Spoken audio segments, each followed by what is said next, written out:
My dear Helen, your letter came this morning.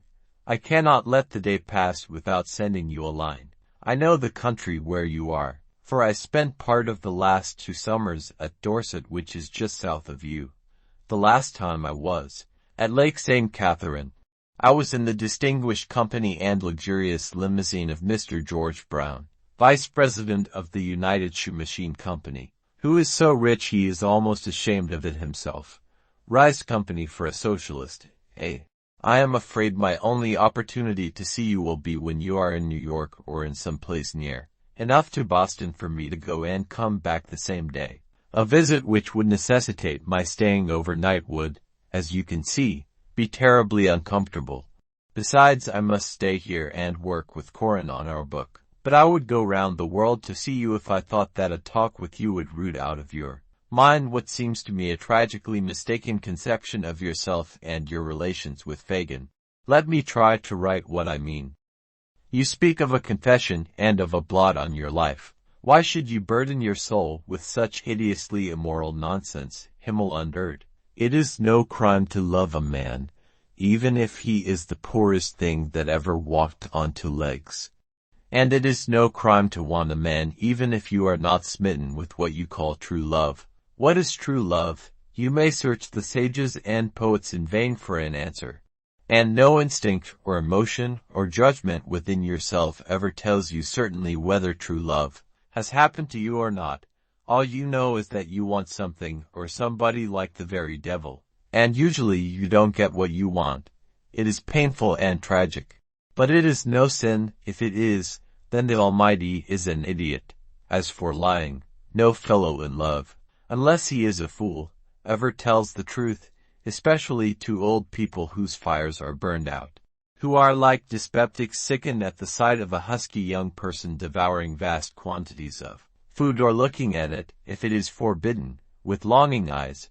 It is right and natural, and I think in the long run not bad for your health and spirit, to suffer agonies of desire and disappointment. That kind of excruciation we all have to endure sooner or later. But it is not right or intelligent to blame yourself, and think you have disgraced yourself when you haven't. You ask me to forgive you. For what, my dear? The one thing I will not forgive you for is for adding to your suffering by piling upon your heart a lot of moralistic junk. You hope, you say, that someday I will answer a lot of questions that torment you. I will if I can find the answer in the depths of my infinite and wisdom. Here is one answer to a question you are probably asking yourself, though you do not put it to me directly. How much have you missed? Suppose your lover had been a first-rate man, whose stock was worth propagating. How much would you have lost in losing him? Answer: much valuable experience, though what it is valuable for I don't know. A little joy and a hell of a lot of trouble.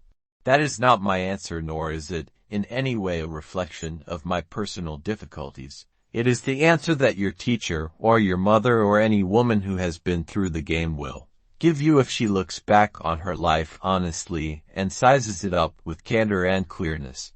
It is the answer that many women have written, and more would have written if it had been the habit of women to speak out what they really think. I have often thought of you with a child fathered by a fairly sound and decent man. A woman is not complete until she has been loved. That's a biological fact and there is no getting round it. But here is another fact, physiological and psychological, that the vitality of an unmated woman finds outlet in other ways, which are good for her and for other people, especially if she has a finer intelligence to work with, as you have. The world has been blessed by admirable spinsters from St. Catherine to Dr. Montessori, who have produced something more rare and more difficult to produce than children. Of course, St. Catherine made the fatal mistake of getting beheaded for her belief when she was quite young, and I hope you will not follow her example. But you have shown signs of wishing to be a martyr to socialism or some other holy cause. This is the end of today's lesson. Before you come to class next time, please read 10 chapters of Ellen Key's Liebe und Ich. She is a woman and knows more than a mere man. Yours ever affectionately, John.